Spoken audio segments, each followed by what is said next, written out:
ना थके कभी पैर मेरे, ना हिम्मत हारी है, हौसला है कुछ कर दिखाने का, इसलिए तो आज तक सफर जारी है। नमस्कार दोस्तों, एनपीसी गुरुकुल के यूट्यूब चैनल पर आप सभी का एक बार फिर से हार्दिक अभिनंदन है। चलिए आज बिना किसी बात के, ज़्यादा आपको सबको पता है कि हमारी परीक्षा बहुत नज़दीक आती जा रही है, इसलिए आज समय बर्बाद ना करते हुए सबसे पहले हम आज बात कर लेते हैं अपने ही प्रैक्टिस सेट में। देखिए भाई, आपको जैसा मैं दिखाते आ रहा हूं, लगातार यूपी पुलिस का हिंदी प्रीवियस ईयर क्वेश्चंस को मैं लेके आ रहा हूं और आपके साथ लगातार जुड़ा रहूंगा आपके एग्जाम तक। आइए बात कर लेते हैं आज के पहले क्वेश्चन की। देखिए भाई, आपके सामने आज आपका पहला क्वेश्चन आ गया है, घी के दिए जलाना। देखिए भाई, हमसे मुहावरा पूछ रहा है, घी के दिए जलाने का अर्थ क्या है? भाई क्या है? रोशनी करना, खुशी मनाना, प्रसन्न होना या घी लाना। देखिए भाई, आपको यहाँ पर मैं एक एग्जाम्पल देता हूँ, एक उदाहरण देता हूँ। आपने देखा होगा अभी कुछ ही टाइम पहले भाई 22 जनवरी को हमारे श्री राम की स्थापना हुई थी, तो उसी उपलक्ष्य में दीपावली मनाई गई थी। अगर यही दीपावली की बात कर लूँ तो आप पुराने सालों में चलिए, आपने देखा होगा, एक कहावत सुनी होगी, भाई हम दीपावली क्यों मनाते हैं? दीपावली हम इसलिए मनाते हैं, जब श्री राम अयोध्या वापस आए थे तो अयोध्या वासियों ने क्या किया था? घी के दीपक जलाए थे, घी के दिए जलाए थे। तो भाई घी के दिए जलाने का मतलब अगर मैं यहाँ पे आपसे बात कर लूं तो भाई क्या की थी? खुशी मनाई थी। क्यों मनाई थी? उनके भाई राजा प्रभु श्री राम अयोध्या वापस आए थे। तो वही अगर उसी श्रृंखला में हम बात करते हैं भाई, इसका सही आंसर जो हो जाएगा खुशी मनाना। आगे बात कर लेते हैं भाई दूसरे क्वेश्चन की। दिया गया है भाई, लोकोक्ति का सामान्य अर्थ है। भाई क्या होता है? लोकों की उक्ति, लोक की उक्ति, लोक की बातें, लोगों का लेख या अच्छी बातें। तो भाई लोकोक्ति का मतलब होता है लोक की उक्ति, मतलब लोगों द्वारा कही हुई बात, जो मुहावरे जो मार देते हैं भाई, उसी की बात कही जाती है लोकोक्ति के लिए। आगे बात करते हैं भाई, आपके सामने दिया है, चमक उठी सन 57 में वो तलवार पुरानी थी, बुंदे लोहर बोलो के मुंह हमने सुनी कहानी थी। तो भाई क्या थी? झांसी वाली रानी जो थी हमारी रानी लक्ष्मीबाई जी, उनके लिए कविता है भाई। उनकी कविता में है, चमक उठी सन 57 में वो तलवार पुरानी थी। भाई रस भेद बताइए। इसमें हमसे रस पूछ रहा है, कौन सा है भाई? भक्ति रस है, वीर रस है, हास्य रस है या श्रृंगार रस है? तो भाई अगर मैं यहाँ पे आपसे बात करूं, भाई मैं आपसे यहाँ बात करूं तो आप इस कविता को करके देखिए। चमक उठी सन 57 में, आपके अंदर हृदय से कौन से भाव आ रहे हैं? देखिए भाई, अगर हम यहाँ पर रस की बात करें तो उससे पहले आपको पता होगा इसका एक स्थायी भाव होता है। स्थायी भाव क्या होता है? जो हमारे हृदय से प्रकट होता है भाव। अब आप इसको जरा एक बार बोल के देखिए, चमक उठी सन 57 में वह तलवार पुरानी थी। अंदर एक वीर रस की बात आ रही है भाई, वीर की तरह उत्साह पैदा हो रहा है, तो यहाँ पे हमारा वीर रस हो जाएगा भाई, वीर रस हो जाएगा। आप इसी तरीके से कभी भी आपको कभी भी कंफ्यूजन हो, पेपर में आया हो, तो सबसे पहले उसको आप एक बार नहीं 2 बार पढ़िए, 3 बार पढ़िए। आप जब उसको पढ़ेंगे तो आपको खुद पता चल जाएगा हृदय से जो भाव उत्पन्न हो रहे हैं वही रस हो रहा है। आगे बात करिए भाई, हमसे पूछ रहा है, चौपाई के प्रत्येक चरण में कितनी मात्राएं होती हैं? भाई चौपाई के प्रत्येक चरण में कितनी होती हैं? 20 होती हैं, 17 होती हैं, 15 होती हैं या 16 होती हैं? तो आप सब जैसे जानते होंगे भाई, हमारी चौपाई में 16 मात्राएं होती हैं। भाई चौपाई में 16 मात्राएं होती हैं, प्रत्येक छंद में 16 मात्राएं होती हैं। आगे बात करते हैं। आगे भाई हमसे पूछ रहा है, काली घटा का घमंड घटा अलंकार बताइए। देखिए भाई, हमसे पूछ रहा है काली घटा का घमंड घटा। तो आप यहाँ पे एक चीज नोट कीजिए। देखिए भाई, किस शब्द की पुनरावृत्ति हो रही है? घटा और घटा। और आप दोनों में देखिए भाई, दोनों का अर्थ भिन्न है। काली घटा मतलब बादल की बात की है या बदली की बात कर ली गई है, बदली या बादल, ठीक है। और घमंड घटा मतलब उसका घमंड घट गया, घमंड कम हुआ है। तो आप देखिए भाई, यहां पर एक शब्द 2 बार प्रयोग किया गया है, लेकिन दोनों में अर्थ अलग अलग है। तो भाई अर्थ जहां अलग होता है वहां यमक अलंकार होता है। यमक अलंकार की परिभाषा क्या है? यमक अलंकार की अगर परिभाषा की बात करूं तो भाई ये मतलब यमक अलंकार वहां होता है जहां एक वाक्य में किसी एक शब्द की पुनरावृत्ति हो लेकिन दोनों जगह उसके अर्थ अलग अलग हो, तो वहां पर हमारा यमक अलंकार होता है। आगे बात कर लेते हैं भाई। आगे हमसे पूछ रहा है वर्णों के कितने भेद होते हैं या वर्णों के कितने भेद हैं। तो भाई आप सब जानते होंगे भाई कितने हैं, 10 हैं, 7 हैं, 2 हैं या 8 हैं। तो यहाँ पर आप सब जानते होंगे भाई हमारे वर्णों के 2 भेद होते हैं। कौन से होते हैं? पहले होते हैं स्वर और दूसरे होते हैं व्यंजन। भाई हमारे वर्णों के 2 भेद हैं, पहले क्या है? स्वर और दूसरे व्यंजन। आगे बात कर लेते हैं।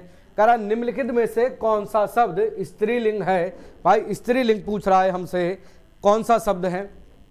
मालिक है, कहार है, पाठक है या योगिनी है?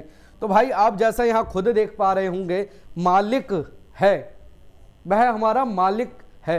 यह मालिकी है तो नहीं, मालकिन होता है। भाई कहार नहीं होगा, पाठक नहीं है, इसका सही आंसर योगिनी है। भाई योगिनी हमारा इसका सही आंसर है। आगे बात करते हैं। इसमें पूछा है पुल्लिंग शब्द का चयन कीजिए। पुल्लिंग शब्द हमसे पूछ रहा है, क्या है भाई?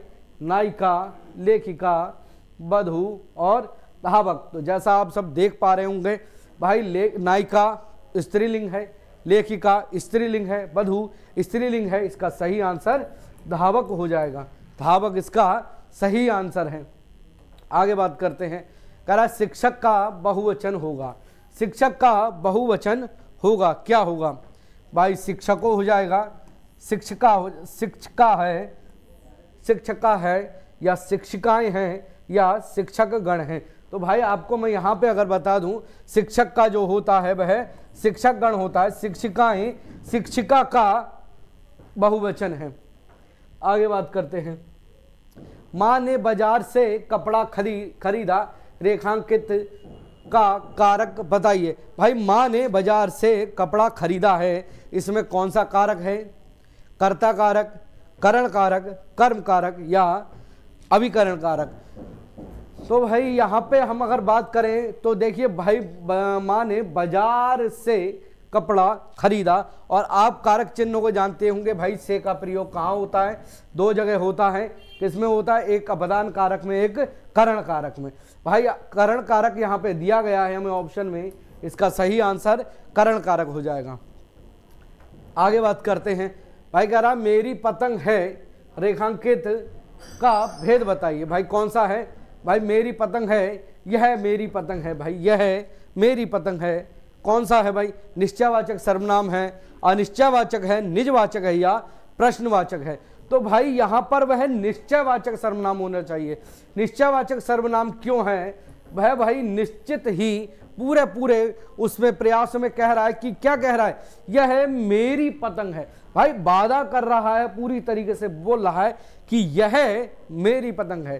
तो इसमें हमारा जो आंसर हो जाएगा, क्या हो जाएगा? निश्चयवाचक इसका सही आंसर हो जाएगा। आगे हम बात कर लेते हैं।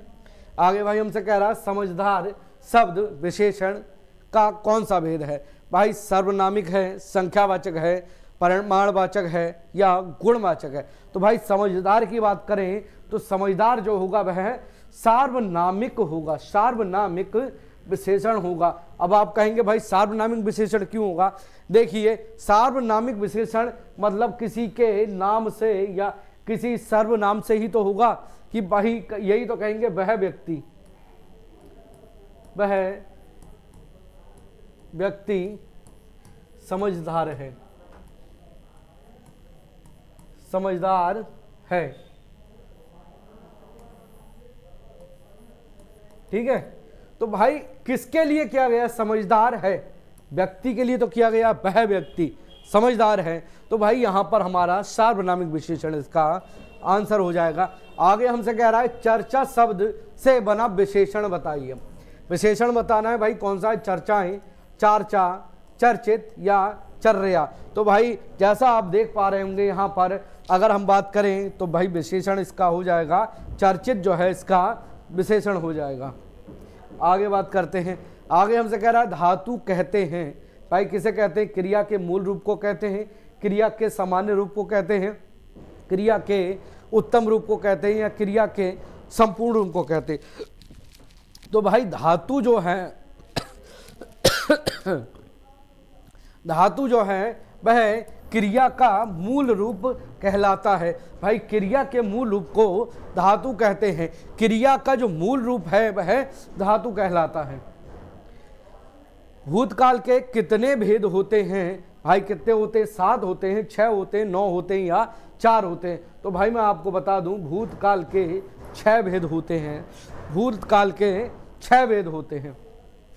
आगे हम बात कर लेते हैं। भाई हमसे पूछ रहा है तद्भव शब्द बने हैं, किससे बने हैं? भाई हिंदी के मूल शब्दों से, विदेशी शब्दों से, उर्दू शब्द में बदलाव से, या संस्कृत शब्दों में कुछ बदलाव से।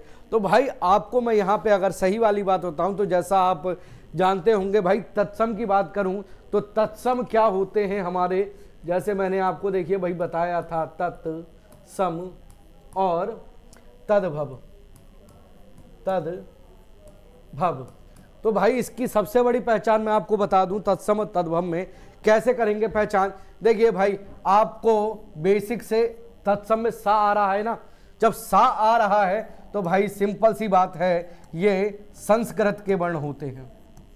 संस्कृत के जितने शब्द होते हैं तत्सम में देखिए सा दिया गया है, तो आप इस बात से बेफिक्र हो जाइए कि भाई संस्कृत में सा का वो तत्सम में सा का मतलब संस्कृत के शब्दों से है। भाई संस्कृत शब्द जो होते हैं हमारे तत्सम कहलाते हैं। इसी तरीके से आप आ जाइए तद्भव में, भा से हम बात करें तो भाई भा से हम इसको कह भी सकते हैं भोजपुरी हिंदी, जिस तरीके से हम बोलते भी हैं भाई,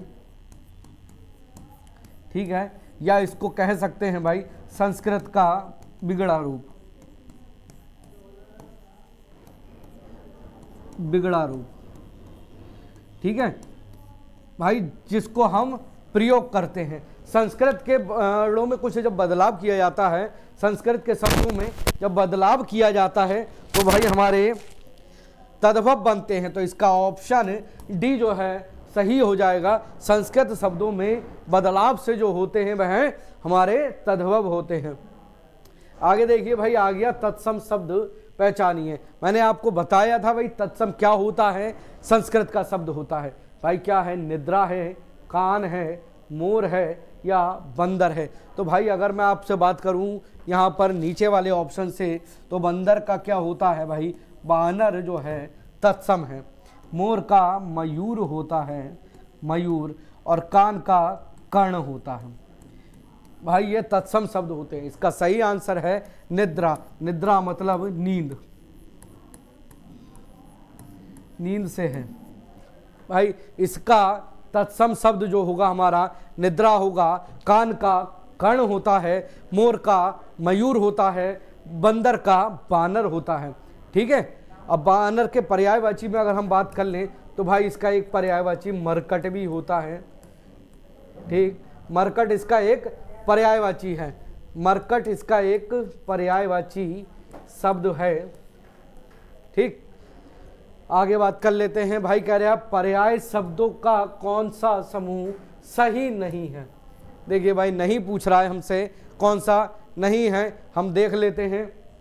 पहली बात कर लेते हैं भाई, हमें दिया गया है पाठशाला, विद्यालय, स्कूल। देखिए भाई तीनों एक ही पर्यायवाची हैं। स्कूल को हम पाठशाला या विद्यालय भी कह सकते हैं, ठीक है। आगे हम बात करते हैं भाई नारी, महिला, औरत। बिल्कुल सही है भाई, पर्यायवाची नारी के औरत और महिला हो जाएंगे। तीसरी बात करें, देखिए भाई आग, अग्नि, अनल, तीनों ही एक ही अग्नि के पर्यायवाची हैं। भाई यहाँ दिया गया पहाड़, पर्वत, दोनों एक चीज है, लेकिन पुस्तक यहाँ पर किताब का पर्यायवाची है, ना कि पहाड़ का। इसलिए इसका सही आंसर ये हो जाएगा, ठीक है। इसलिए इसका सही आंसर हमारा 18 का सही आंसर हमारा सी है। आगे बात करें, निम्न में से विलोम शब्द युग्म कौन सा है। भाई विलोम शब्द युग्म बताना है हमें। जल्दी से जल्दी आप कमेंट बॉक्स में भाई मुझे बताएं। आदान प्रदान होगा, आदान निदान होगा, प्रदान विधान होगा, आदान समाधान होगा। भाई आप मुझे इसका जल्दी से जल्दी पर्यायवाची विलोम शब्द कमेंट बॉक्स में टाइप करके बताएं मुझे जल्दी से जल्दी। भाई ये देखिए, हम इसके तब तक आप कमेंट बॉक्स में कमेंट करते हैं, हम इसका आंसर देखते हैं। भाई इसका पहला आंसर ऑप्शन ए सही हो जाएगा, आदान का प्रदान होता है। भाई हमसे पूछा है और शब्द के अनेकार्थी शब्द समूह का चयन कीजिए। भाई और शब्द के अनेकार्थी शब्द मतलब समान अर्थ वाले कौन से हैं? अन्य उसका होगा, दूसरा तथा होगा, सब परंतु होगा, या परंतु अपना होगा। तो भाई मैं यहाँ पर आपको देखिए नीचे वाला आपको दिख नहीं रहा है, मैं यहाँ लिख देता हूँ परंतु या अपना। ये तीसरा वाला लास्ट वाला ऑप्शन है, लेकिन हम यहाँ पे अगर बात करें और शब्द का तो भाई होता है और मतलब दूसरा या तथा। आगे बात कर लेते हैं। आगे हमें दिया गया है जो काम करना कठिन हो, वाक्यांश के लिए एक शब्द बताइए। भाई अनेक शब्दों के लिए एक शब्द पूछ रहा है, कौन सा है? जो काम करना कठिन हो। क्या होता है? दुष्कर है, दूभर है, कठिन है या असंभव है। तो भाई इसका देखिए बहुत से मेरे भाई बंधु इसका कठिन और असंभव लगाना चाह रहे होंगे, लेकिन भाई इसका सही आंसर दुष्कर होता है। दुष्कर मतलब वह काम जो करना कठिन होता है, नहीं किया जा सकता, किया नहीं जा सकता, किया नहीं जा सकता, असंभव होता है। ठीक है, कठिन नहीं होगा। आगे बात करें, भाई कह रहा है पक्षी पेड़ पर अपना बनाते हैं। भाई पक्षी पेड़ पे अपना क्या बनाते हैं? नीर बनाते हैं, नीम बनाते हैं, नीड बनाते हैं या नींद बनाते हैं। तो भाई इसका सही आंसर नीड सी हो जाएगा। नीड मतलब घोंसला बनाते हैं, इसका सही आंसर सी हो जाएगा। भाई हमसे कह रहा अनुपसर्ग से बना शब्द है। अनुपसर्ग से बना शब्द भाई कौन सा होगा? अनुचर है, अनुपमा है, अंतर है या अनुत्तर है। तो भाई इसका सही आंसर जो हो जाएगा वह अनुचर हो जाएगा। अनुचर इसका सही आंसर हो जाएगा। भाई अनुत्तर में कौन सा उपसर्ग है ये आप कमेंट बॉक्स में टाइप करके जल्दी से जल्दी बताएं, तब तक हम बता देते हैं। भाई इसमें अनुपसर्ग का प्रयोग होता है। आगे बात करें, आगे हमसे कह रहा है भाई भुलक्कड़ शब्द में किस प्रत्यय का प्रयोग किया गया है? किसका है भाई? भू का है, डा का है, अक्कड़ का है या भूल का है? तो भाई मैं बता दूं आपको, भुलक्कड़ में अक्कड़ प्रत्यय लगाकर उसको भुलक्कड़ बनाया गया है। भूल में अक्कड़ प्रत्यय के साथ भुलक्कड़ बनाया गया है। भाई कह रहा है गीतांजलि का सही संधि विच्छेद। देखिए भाई सही संधि विच्छेद क्या होगा? गीता प्लस अन्य है, गीत प्लस जली है, गीता प्लस अंजलि है या गीत प्लस अंजलि है। तो भाई इसका सही आंसर कमेंट बॉक्स में आप टाइप करके मुझे जल्दी से जल्दी बताएं, तब तक मैं बताता हूं। भाई इसका सही आंसर ऑप्शन डी गीतांजलि होगा, गीत प्लस अंजलि होगा। आगे बात करते हैं। आगे हमसे कह रहा है सभी मिलकर स्कूल जाता है। सभी मिलकर स्कूल जाता है वाक्य का शुद्ध रूप होगा। क्या होगा भाई? सभी मिलकर स्कूल गए, सभी मिलकर साथ स्कूल जाते हैं, सभी मिलकर स्कूल जाते हैं या सभी साथ स्कूल जाते हैं। तो देखिए मेरे भाई आप लोग इसको देखेंगे, सबसे पहले दिया सभी मिलकर स्कूल गए, नहीं होगा। दूसरा है सभी मिलकर साथ स्कूल जाते हैं, नहीं है भाई। मिलकर और साथ प्रयोग किया गया है, दोनों एक अर्थ में प्रयोग होते हैं, इसलिए नहीं होगा। अब कंफ्यूजन हो रहे होंगे आप, सभी मिलकर स्कूल जाते हैं। मेरे बहुत से भाई बंधु इसको ऑप्शन सी लगाएंगे, लेकिन नहीं है, इसका ऑप्शन डी होगा। क्यों होगा? कह रहा है सभी साथ स्कूल जाते हैं। भाई साथ का मतलब हो गया कि भाई बिल्कुल मिलकर एक साथ स्कूल जाते हैं, सभी आपस में मिलकर स्कूल जाते हैं। भाई आपके अगर अर्थ में बात करें और हिंदी की दृष्टि से कहें तो सभी मिलकर स्कूल जाते हैं से ज्यादा अच्छा और जो क्या नाम है सही है वह सभी साथ स्कूल जाते हैं सही होगा। आगे बात करें, आगे हमसे कह रहा है रसोई घर में कौन सा समास है। भाई रसोई घर में समास पूछ रहा है, कौन सा है? अव्ययी भाव है, तत्पुरुष है, दिगु है या द्वंद्व है। तो मैं आपको बता दूं, देखिए भाई अगर आपको नहीं पता, ऐसे नहीं लगा पा रहे हैं, तो आप इनकी परिभाषाएं याद होना चाहिए। अव्ययी भाव में मैंने आपको बताया था पहला पद अव्यय होता है। क्या रसोई पहला पद अव्यय है? नहीं है, तो ये नहीं होगा। द्वंद्व में दोनों पद प्रधान होते हैं, क्या रसोई और घर हो जाएगा? नहीं होगा, तो इसलिए ये भी नहीं होगा। और दिगु में पहला पद संख्यावाचक होता है, नहीं होगा। इसका सही आंसर तत्पुरुष होगा। एक तो रहा ये दृष्टि से, बाकी दूसरे दृष्टि से अगर आप इसको देखें तो इसका अर्थ निकालिए भाई, रसोई का घर मतलब रसोई का घर, ठीक है भाई। जहां खाना बनाया जाता है वहां पर हम कहते हैं रसोई घर। जहां खाना बनाया जाता है वही तो रसोई घर कहलाता है।